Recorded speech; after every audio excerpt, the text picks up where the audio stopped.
வணக்கம். பாராளும் பறையர் கழகம். ஆதி பறைசிவன் ஆதி பறைசக்தியின் பிள்ளைகளான பறையர் சொந்தங்களுக்கு வணக்கம். பறையர் சமுதாய மக்கள் நாம் ஆன்மீகமும் அரசியலும் நாம் யாரென்றும் முதலில் அறிந்து கொள்ள வேண்டும். பர ஐயன் என்றால் பரத்தை ஆளுகின்ற தலைவன். அவனே தென்னாட்டு சிவன், சிவப்பறையன், நாதப்பறையன். வேதமொழியர் வெண்ணீற்றர் செம்மேனியர் நாதப்பறையினர் அன்னை என்னும் நாதப்பறையினர் நான்முகன் மாளுக்கும் நாதனும் நாதனாய் அன்னை என்னும் என்று மாணிக்கவாசகர் பாடியுள்ளார். அதாவது வேதமொழியை பேசுகின்ற செம்மேனியுடைய நாதப்பறையன் சிவன் நான்முகன் படைக்கும் தொழிலை செய்யும் நான்முகனுக்கும் பாற்கடலில் பள்ளி கொண்ட திருமாலுக்கும் தலைவன் என்று அவர் கூறியுள்ளார். அப்படி உயரிய பெயர் பெற்ற பறையர்கள் பறையன் பறையர் என்று தைரியமாக வெளியே சொல்லுங்கள், தைரியமாக இருங்கள். இது ஆன்மீகத்தை அறிந்து கொள்ள உதவும். ஐயன் என்றால் தலைவன், பர ஐயன் என்றால் பரத்தை ஆளுகின்ற தலைவன். நாம் பறையர் குடும்பத்திலே இன்று அப்பா என்று அழைத்து கொண்டிருப்போம்.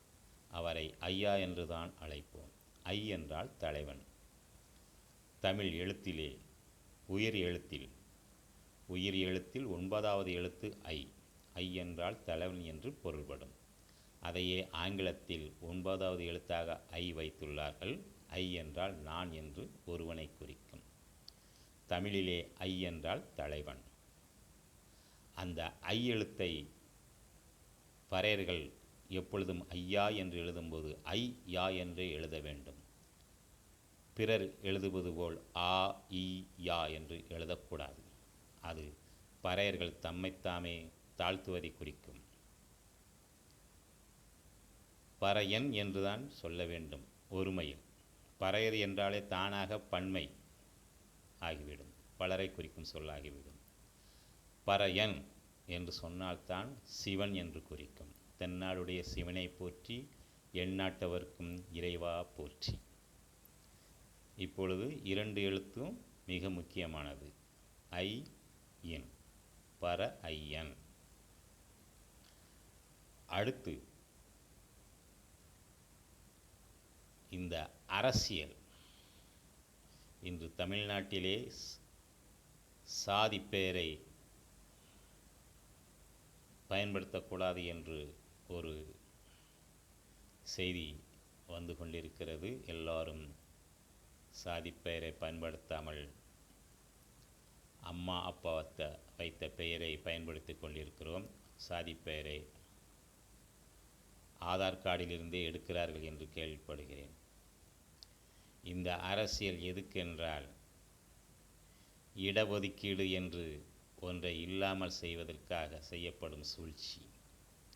அதற்கு அடுத்து மத்திய அரசு ஒவ்வொரு மாநிலத்திற்கும் எஸ்சி, அதாவது தாழ்த்தப்பட்ட மக்கள், இன மக்கள், அட்டவணை பிரிவு மக்கள் என்று நாம் பல ஜாதி மக்களை இணைத்து ஒன்றாக வைத்துள்ளார்கள் அல்லவா?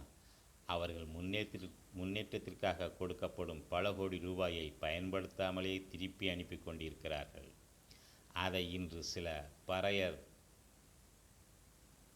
சமுதாய தலைவர்கள் கேட்க ஆரம்பித்தவுடன் அதையும் இல்லாமல் செய்வதற்காகத்தான் சாதியில்லா சமுதாயத்தை உருவாக்குகிறேன் என்று சாதியை இல்லாமல் ஆக்கி, இடஒதுக்கீடு இல்லாமல் ஆக்கி, மத்திய அரசு கொடுக்கும் பணத்தையும் அங்கிருந்து வந்து நாம் ஏன் திருப்பி அனுப்ப வேண்டும், அங்கிருந்தே வரவே வேண்டாம் என்றும் செய்வதற்குண்டான அடித்தளமிட்டிருக்கிறார்கள். ஆக மற்றவர்கள் மேனன் என்று கேரளக்காரர்கள் அவர்கள் சாதி பெயரை பயன்படுத்தலாம், நாயுடு என்று தெலுங்கர்கள் அவர்கள் சாதி பெயரை பயன்படுத்தலாம். ஆனால் தமிழர்கள் மற்றும் சாதி பெயரை பயன்படுத்தக்கூடாது. இது அரசியல். ஏனென்றால் தமிழன் சாதி பெயரை பயன்படுத்தினால் இவன் தமிழன் என்று தெரிந்துவிடும். தமிழகத்திலே யார் தமிழன் என்று தெரியாமலே அரசியல் செய்ய வேண்டும் என்ற சூழ்ச்சிகளுக்காகத்தான் இன்று சாதியில்லா சமுதாயத்தை உருவாக்குகிறோம் என்று ஒரு மாய பிம்பத்தை உருவாக்கியுள்ளார்கள். இது அரசியல். அடுத்ததாக, நான் யார் என்று நீங்கள் அறிந்து கொள்ள வேண்டுமா? பறையன். பறையன் அணு சிவன். அணு கருவாகி உருவாகி உருவத்தை கொடுத்து இந்த உலகத்திலே மகிழ்ச்சியாக வாழ உங்களுக்கு ஒரு அற்புதமான வாழ்வை கொடுத்திருக்கிறார்கள். அதுதான் சிவன் ஜீவனாக உடலிலே இருக்கிறான், இந்த உலகத்தில் உலாவ விடுகிறான் நம்மை. இது நாம் யாரென்று அறிந்து கொள்ள. ஆகவே பறையர் இன மக்களே, என்றும் ஒற்றுமையுடன் இருக்க வேண்டும். பறையன் என்று சொல்ல வேண்டும். பறையன் இடஒதுக்கீடு தனியாக வேண்டும் என்று சொல்ல ஆரம்பித்தாலே தாழ்த்தப்பட்ட மக்கள், பட்டியலின மக்கள், அட்டவணை பிரிவு, அட்டையில் அடைக்கப்பட்ட பிரிவு எல்லாம் தானாக மறைந்துவிடும். ஆகவே தைரியமாக நான் பறையன், சிவ குல கோத்திரம், சிவகுலம், சிவசாம்பவ கோத்திரம் என்று தைரியமாக சொல்லுங்கள். அந்த தைரியமே நம்மை இவ்வுலகில் ஆனந்தமாக வாழ வைக்கும். நன்றி, வணக்கம். இவன் பாராளும் பறையர் கழகம்.